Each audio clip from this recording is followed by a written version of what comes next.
형님께서 돌아가셨답니다. 오토바이 타고 가시다가 신호위반한 SUV에 사고당해서 돌아가셨는데요.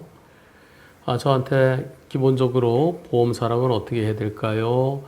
또 몇 가지 질문하신 게 있었는데, 보험사에서 필요한 서류들을 어떤 거 해달라는데 어떤 것들을 준비해야 될까요? 뭐 이런 내용,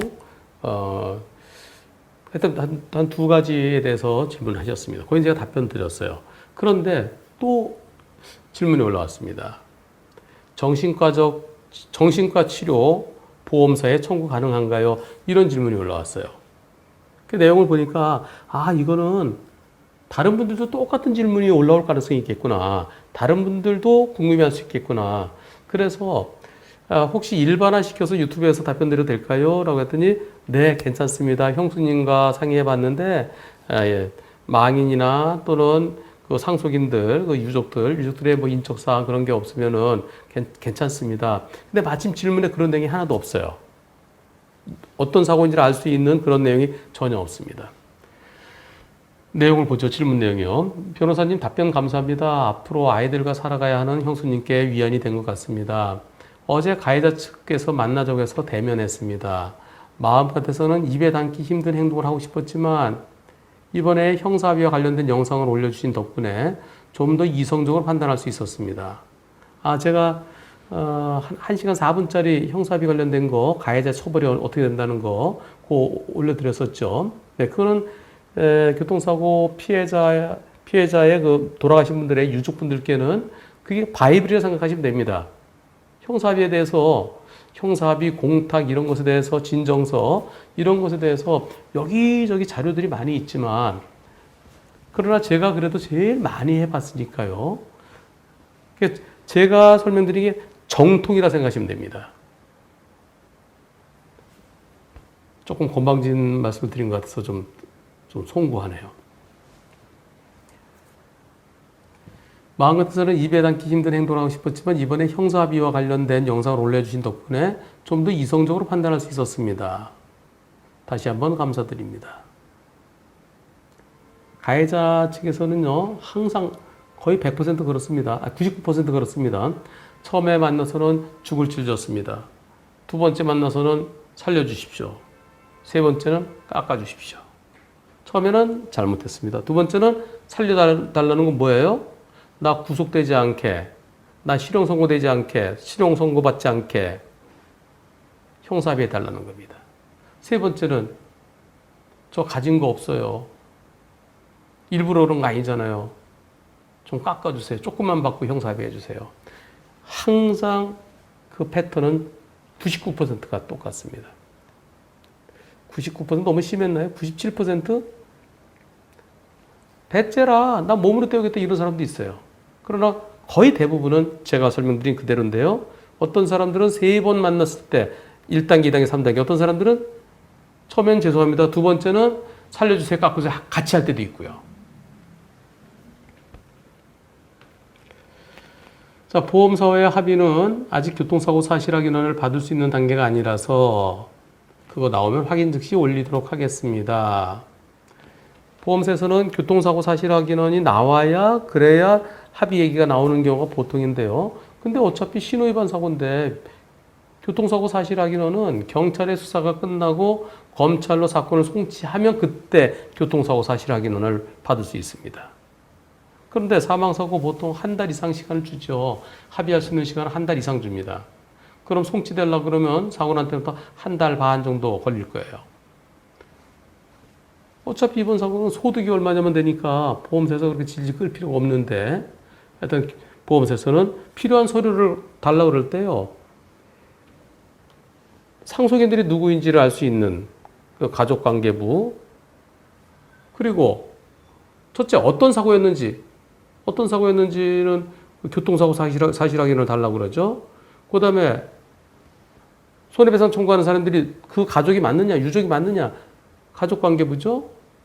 가족관계부에다가 주민등록번 뭐 이런 거 몇 가지 달라고 그러고 그 부속 서류들이요. 그 다음에 뭐 하던 사람이냐, 사망진단서 그리고 그 본인의 가족관계부 그런 거 보면은 주민등록 초본 같은 거 보면은 거기에 몇 살이고 그런 게 나오죠. 그 다음에 뭐 하던 사람이냐, 직업, 얼마 벌던 사람이냐, 그런 자료들을 달라고 합니다. 그런 자료들을 주면은 그때 보험사에서 계산하죠. 저는 손해배상액 계산하는데 소득만 정해지면요, 저는 1분 만에 계산합니다. 근데 보험사는 그걸 갖고 뭐 일주일씩 걸리고 그래요. 왜 그렇게 오래 걸리는지 모르겠어요. 그런데 여기서 궁금한 내용은요, 질문하시는 내용은 아울러 이번 사고로 저희 가족들이 많은 충격을 받았지만 누구보다 형수님과 조카들의 충격은 이루 말할 수 없는 상태입니다. 이제 셋돌인, 아이고, 넷째는 아직 어린이 상황을 잘 모르는 것 같습니다. 어린애들은 잘 몰라요. 아빠 어디 가셨어? 그러면 아빠 하늘나라 가셨어. 아빠 보고 싶어? 응. 그렇게 합니다. 진짜 어린애들. 그래서 그런 애들 보면 또 눈물이 나와요. 아빠 보고 싶어. 뭐 이런 얘기 하면서요. 아직 그 어린애는 상황 잘 모르는 것 같은데요. 큰애 중2 여학생이래요. 심리적 불안감과 증오심이 매우 큰 것 같습니다. 사고 낸 사람. 저 사람이 우리 아빠 죽게 했어. 신호위반. 그거 살인이나 마찬가지잖아. 그리고 증오감. 그리고 아빠가 갑자기 열심히 일하시던 아빠가 돌아가셨으니. 제가 열심히 일하시던 부분을 제가 일부러 말씀 안 드립니다. 그럼 누군지 좀 알 수도 있을 것 같아요. 제가 그래서 그냥 말씀 안 드려요. 진짜 아빠 열심히 일하시던 분이었어요. 우리 가족으로서 그렇게 열심히 일하시는 분이 내 잘못 하나도 없이 신호위반 차에 돌아가셨으니 얼마나 진짜 슬프고 때려 죽이고 싶죠. 증오심이 매우 큽니다. 그 둘째, 초등학교 5학년이래요. 또 초등학교 4학년 셋째, 얘들도 심리가 많이 불안정한 것 같습니다. 어떻게 아이들을 달래고 형수님께 위안을 드릴 수 있을지 매우 큰 고민입니다. 여기서 질문드립니다. 형님의 사망에 대한 보험사로부터 손해배상금을 받기 전이라도 형수님과 아이들이 정신과 치료를 좀 받았으면 좋겠는데요. 보험사에다가 지급보증해달라고 그래갖고 정신과 치료를 받을 수 있을까요? 정신과를 정신건강의학과라고 그러죠. 정신과적인 치료를 받을 수 있을까요? 정신과 치료를 받으면 아이들이나 형수님이 좀 더 마음의 안정을 찾는 데 도움이 되지 않을까 해서 여쭤봅니다. 그렇습니다. 정신과 치료 받으면은 뭐 마치 무슨 정신병이 있는 것처럼 그렇게 생각하시는 분들이 계시는데요. 그게 아니에요. 불안하고 또 남편을 잃고 아빠를 잃고 마음이 불안해요. 밤마다 눈물을 흘려요. 엄마는 아이들한테 눈물을 흘리는 모습 보이지 않으려고 혼자 돌아 누워서 웁니다. 아이들은 자기들이 울면 엄마도 울까봐 안 우는 척하면서 지들끼리 또 웁니다. 밤마다 눈물로 베개가 눈물을 젖습니다. 계속 울고 허망하고 우울증이 생깁니다. 그래서 치료가 필요합니다. 누군가한테 막 분노를 털어놔야 됩니다. 내 얘기를 들어줄 사람이 필요해요. 엄마랑 아이들끼리 같이 얘기하면은 눈물 때문에 서로 얘기를 못 합니다. 가족들 누구랑도 대화가 안 돼요. 가족들은 격려해 주는 거 말고는 어떻게 할 수가 없어요. 그래서 나랑 대화할 수 있는, 내가 눈물을 좀 더 펑펑 흘리고 싶을 때 내 얘기를 들어줄 수 있는, 그게 정신과 치료죠.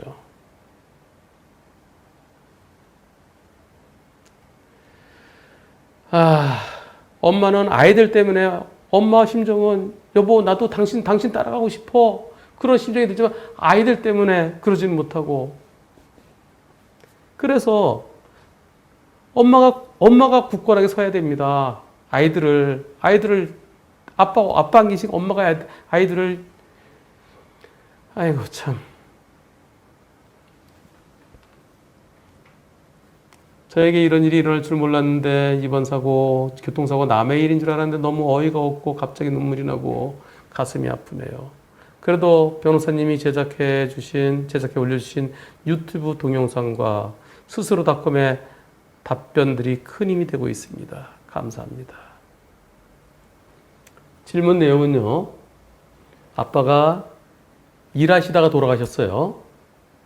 가족들을 위해서 열심히 일하시다가 교통사고로 돌아가셨습니다. 정신과 치료가 필요합니다, 가족들. 그런데 그 치료비를 보험사에다가 우리 정신과 치료받게 지급 보증해 주세요 하면 해줄까요? 해주면 다행인데요. 안 해줍니다. 안 해줄 가능성이 99%입니다. 정신과 치료를 지급 보증받아서 할 수 있는 경우는 아빠랑 아이들이랑 같이 가다가 교통사고 탁 나갖고 아빠가 돌아가시는 거 봤어요, 애들이. 그럼 애들이 그 충격. 그럴 때는 정신과 치료가 필요합니다. 형이랑 동생이랑 가는데 거기서 동생이 교통사고로 둘이 같이 손잡고 가고 있었는데 동생이 교통사고로 사망하는 걸 옆에서 봤어요. 피 철철 흘리는 거 봤어요. 그러면 그 형이 그 꿈에 계속 나타나는 거예요. 잠을 못 자고요. 그런 경우 직접적으로 봤을 때 그 트라우마에 대한 그것은 보험사에서 치료비를 대줍니다. 그리고 그 치료비는 보험사가 안 대주면은 소송하면 인정받습니다. 그런데 직접 그 상황을 보지 않고 아빠가 밖에서 열심히 일하시다 돌아가셨는데 그 가족들이 겪게 되는 정신적인 충격에 대한 치료비, 그것은 보험사에서 안 대주고요. 또 그 치료비 달라고 소송하면 그것도 인정받기 어렵습니다. 치료가 필요한 경우도 있고요. 또 어떤 경우는 극복하는 경우도 있고요. 모든 사람이 그럴 때 다 치료가 필요하다라고 하면 인정해 줄 텐데요. 치료가 필요한 특수한 상황이 있을 수도 있고 아닐 수도 있고, 그래서 지금 질문 내용은 소송하더라도 내 정신과 치료비가 이만큼이다라고 그것을 법원에 증거를 내서 아빠 돌아가신 것에 대해서 아빠가 돈을 이만큼 벌 수 있었는데 못 벌게 된 잃어버린 소득, 일실 수입, 그리고 장례비는 500만 원으로 정해져 있고요. 일반적으로요. 그리고 위자료, 아빠 돌아가시고 아빠도 돌아가실 때 그 순간적으로 슬프게 돌아가셨으니까 억울해 돌아가신 아빠의 위자료, 그리고 가족들의 위자료. 그 세 가지예요. 장례비와 돈 못 벌게 된 손해, 위자료. 거기다가 정신과 치료 받았다. 그 치료비 영수증 해서 제출하면은 판사는 정신과 치료비는 인정 안 해줄 가능성이 훨씬 큽니다. 그럼 어떻게 될까요? 보험사도 치료비 안 대주고, 나중에 법원에 증거를 제출해도 안 대주고, 인정 안 해주고, 치료는 필요하고, 건강보험으로 치료받으십시오. 건강보험으로 치료받으시고요. 그리고 그 치료비, 예를 들어서 한 번 가는데 얼마인지 모르겠어요. 한 번 가면 정신과 선생님들이 1시간 정도씩 이렇게 상담하고, 그리고 정신과 치료는 상담이 주된 것 같아요. 그래서 필요할 때는 또 좀 이렇게 마음을 편안하게 해주는 그런 약물 치료도 있겠죠. 한 번에 얼마 할까요? 한 10만 원 하나요? 예전에 5만 원 했는데 지금은 10만 원 정도 할 것 같습니다. 그럼 꼬맹이는 잘 모르니까 4가족 40만 원. 10번 가면 400만 원이죠. 그리고 또 그게 합치면 한 500만 원 정도 될 수도 있겠네요. 몇 번, 한 2-3번 가서 좋아질 수도 있고, 또 안 돼서 5번 이상, 10번씩 가야 될 수도 있고. 시간이 지나면 극복이 되는 것 같습니다. 시간이 지나면 현실을 받아들이고 조금씩은 지금의 충격보다는 조금씩은 좋아지는 것 같습니다. 제가 쭉 여태까지 경험에 의하면. 근데 좋아질 때까지 더 나빠지지 않고 그래도 빨리 좋아지게 하려면 정신과 치료가 필요하죠. 그 치료비 판사도 안 주고 법원에서도 인정 안 해주고 보험사도 안 주고 그럴 때 그럼 어떻게 하면 받을 수 있을까요? 건강보험으로 치료받더라도 건강보험으로 안 되는 부분 내 돈 내야 되는데 그건 어떻게 받을 수 있을까요? 그게 바로 위자료입니다. 위자료. 위자료에서 판사한테 정신과 치료비가 우리가 영수증이 얼마다 이걸 내서 그렇게 해서 이걸 인정해 달라고 하면은 그것은 인정받기 어려워요. 그러나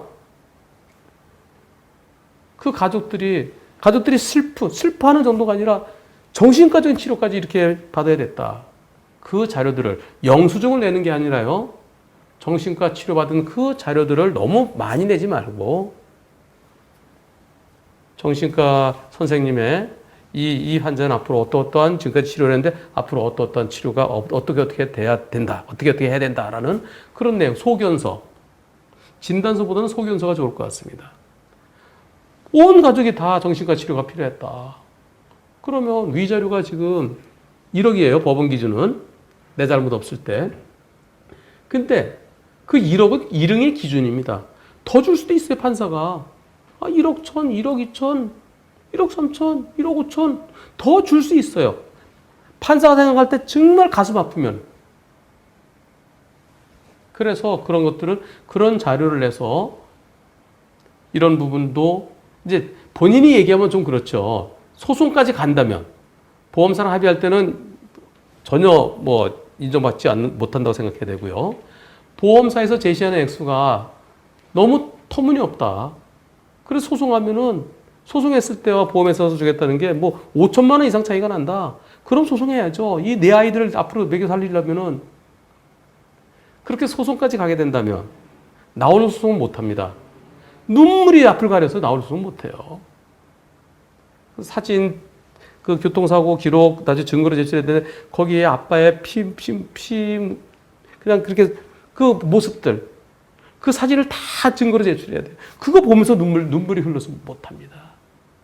그래서 소송대리인, 변호사죠. 변호사의 도움으로 소송하신다 그러면 변호사가 그런 부분을 주장하는 겁니다. 이번 사고로 위자료에서 특별히 참작해 주십시오 하면서 이번 사고로 모든 가족들이 정신과 치료를 이렇게까지 받아야만 했습니다.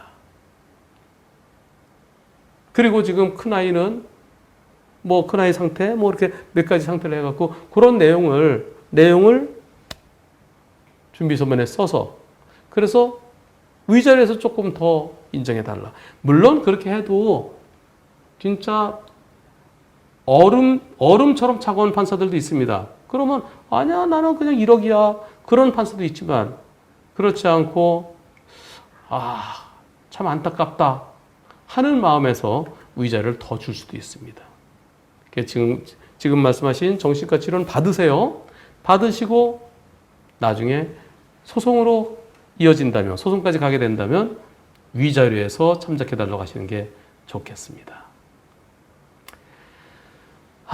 교통사고요.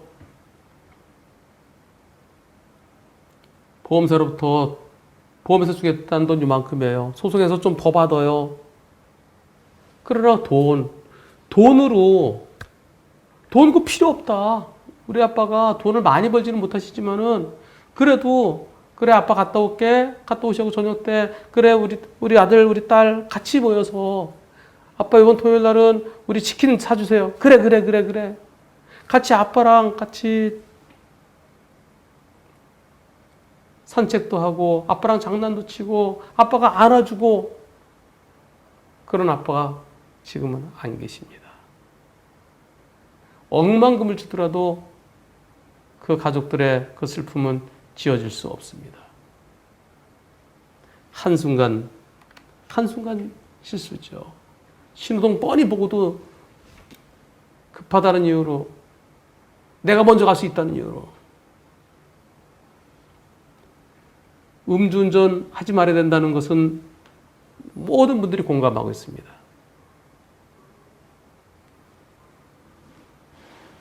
신호위반, 사람을 죽게 하고 그 가족들 모두를 평생 동안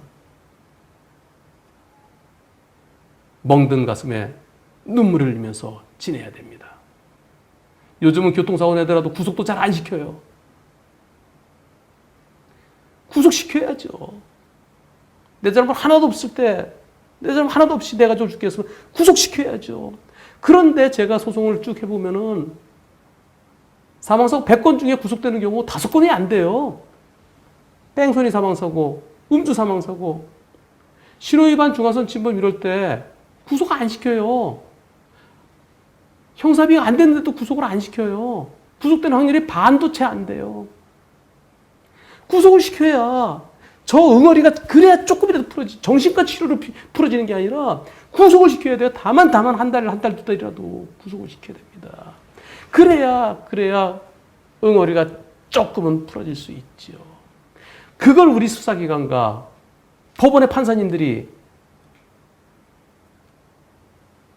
그 아픈 마음을 조금이라도 달래줄 수 있는, 응어리를 풀어줄 수 있는. 그런데 불구속 수사 원칙 때문에 그놈의 물론 불구속 수사 원칙 필요하지요. 유죄 확정되기 전까지는 무죄 추정이니까. 근데 교통사고는 뻔히 증거가 있잖아요. 저 무죄가 나오겠습니까?